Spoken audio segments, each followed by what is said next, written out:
Welcome to the Real News. I'm Eddie Conway, coming to you from Baltimore. Recently, a number of prisons have been closed across the United States, and I want to look at that phenomenon.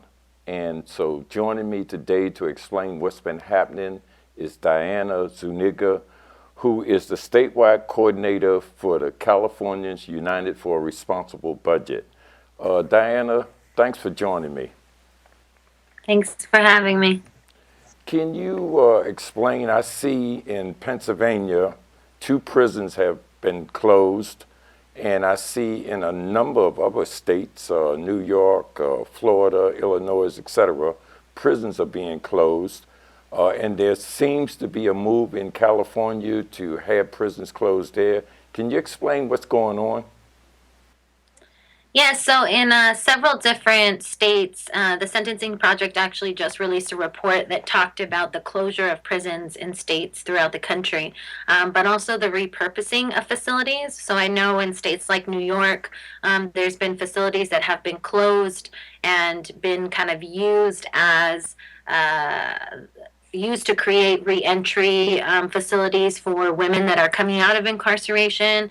There's another case where another closed prison was used for kind of to create a partnership with movie producers and kind of generate revenue in that way. So there's several different models that are in the Sentencing Project report that really talks about prison closure and the repurposing of prisons.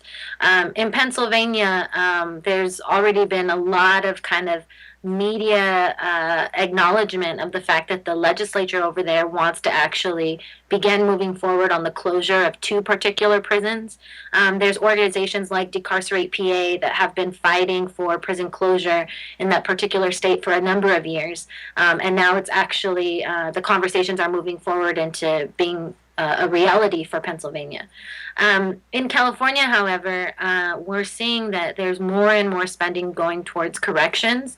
And we are, as a coalition of community based organizations, we're kind of trying to move forward the conversation around prison closure. Right now, California is slating to build a new prison called the California Leadership Academy, which is basically being proposed as a campus-like facility that will be basically a university setting for folks that are incarcerated in the California prison system. At the same time, California and the California Department of Corrections specifically is coming up with an analysis on the 12 oldest prisons in California and basically wants to figure out how to either refurbish or replace those 12 oldest prisons. So CURB and its member organizations are kind of at the forefront, trying to push California to think about prison closure and to analyze the ways that other states have been able to close prisons and think about repurposing methods instead. Okay, it seems to me that the opposition is coming from labor unions across the country in terms of the unions that represent the correctional officers. They're filing suits to try to block that. Why is that? Yeah, I mean, I think what's happening right now are there's a lot of different lobby efforts, a lot of different interests that are targeting our state elected officials to basically delay the talks of prison closure. I think these kind of policies to move forward on prison closure and prison repurposing are inevitable when in California we're seeing a large decline of the prison population. In this year's budget that was released a few weeks ago, we saw that there's going to be a 0.7% decline in the prison population in California. Because of several different voter mandates that have been passed, like Proposition 36, 47 and 57 in California.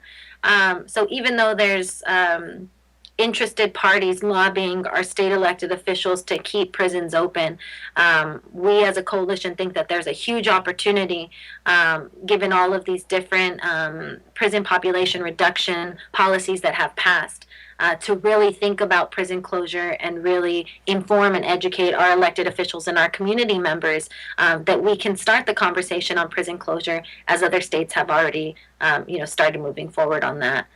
Well, I see that in a lot of cases, prisoners are just being transferred from the state prisons to the county jails in Florida, in California, and other places. Does that make the conditions, the living conditions for prisoners better? So in California, what happened in about 2011 was the a policy was implemented called public safety realignment. This actually redirected people, basically shuffled people from state prison to county jail. It allowed for anybody that was convicted of a nonviolent, non-serious, non-sexual offense after 2011, they would serve their time in a county jail instead of state prison. And anybody that was in a state prison serving a sentence for a nonviolent, non-serious, non-sexual offense before 2011 would be on county probation instead of state parole.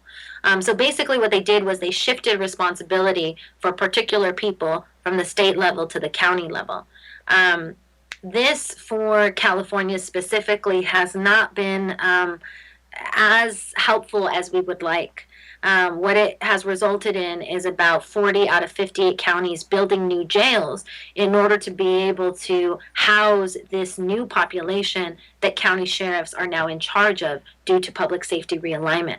A lot of our work right now is really thinking about shifting funding away from the operation of these facilities into community-based services in the places that folks live in.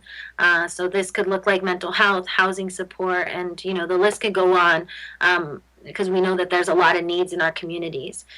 So this kind of shifting of people from state prison to county jails has actually brought some negative things for us. And the first thing I was talking about was really the issue of, building additional jails. But I also think it's presenting an opportunity for us to really reach out to our local elected officials to ask them to do something different and divest from incarceration redirecting the money into community-based services. So this policy has brought some negative and definitely some opportunities for growth and positivity that could impact the people that we advocate on behalf of. Mhm. I see that some of the prisons, and you mentioned this early on at first, have been repurposed to house homeless people and to create community sports arenas and that kind of stuff. Is that something that you're pushing for in California? I think we're a little far from the repurposing conversation right now. I think what we're really asking elected officials to do is to think to just analyze what could be done instead of refurbishing or replacing existing prisons.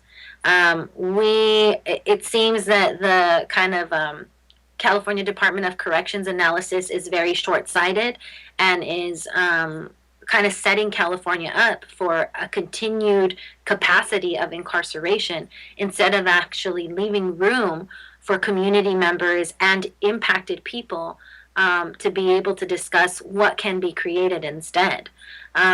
In in the political moment that we're in, states and localities need to be very creative in the ways that we are deciding to protect the social safety net, deciding to protect our community members within our states and counties. And we don't think wasting money on refurbishing and replacing prisons is the answer. And we're calling on our elected officials to basically stand with us and try to think of creative ways that these facilities could be closed, possibly repurposed based on what folks need in the areas where these prisons are at. And also imagine how we could continue to reduce populations, which we've been successful at in the California prison system right now.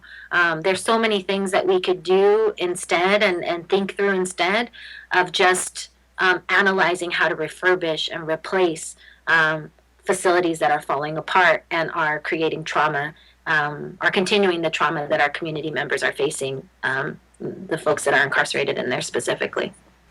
Okay, is there a concern about the loss of money when the Trump administration gets in power and loss of health care benefits for prisoners, is that a concern in California?